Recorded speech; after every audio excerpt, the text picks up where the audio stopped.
मी माननीय मोदीजीचे व civil aviation minister माननीय मुरली अण्णा मोहोळ यांचे विशेष आभार मानेल.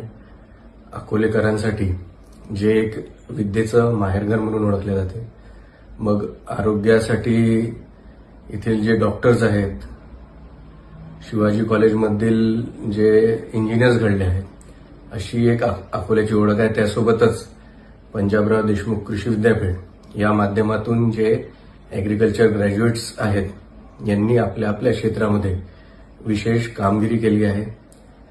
अकोल्यासाठी नव्याने जे अकोला एअरपोर्ट आहे आणि ज्याच्यामध्ये माननीय मुख्यमंत्री देवेंद्रजी फडणवीस यांच्या माध्यमातून नुकताच 209 कोटी रुपये हे लँड एक्विजिशनसाठी जी आपली धावपट्टी आहे त्याची लेंथ वाढवण्यासाठी आणि त्याची विड्थ वाढवण्यासाठी हे निधी उपलब्ध करून देण्यात आला आहे. आणि त्याच दिशेने सिव्हिल एव्हिएशन मिनिस्ट्रीच्या माध्यमातून आपल्या इथे जे पायलट्स असतात त्यांची ट्रेनिंग स्कूल व्हावं याकरिता नवी दिल्ली इथली स्कायनेक्स ही FTO, ज्याला आपण फ्लाइंग स्कूल असं म्हणू शकतो, त्याचं नुकताच मागील 2 महिन्यामध्ये मुरली अण्णा मोहोळ यांच्या ऑफिसच्या माध्यमातून सातत एक फॉलोअप होता त्या कंपनीचा आणि एअरपोर्ट ऑथॉरिटी ऑफ इंडियाचा.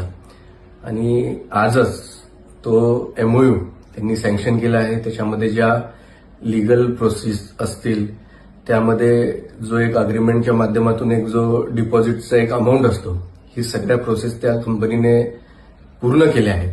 आणि येत्या 4-6 महिन्यामध्ये अकोल्यामध्ये पायलट ट्रेनिंग स्कूल ही चालू होईल या दिशेने हे सगळं काम चाललं आहे. पुन्हा मी मुरली अण्णा मोहोळ यांचे आभार मानेन.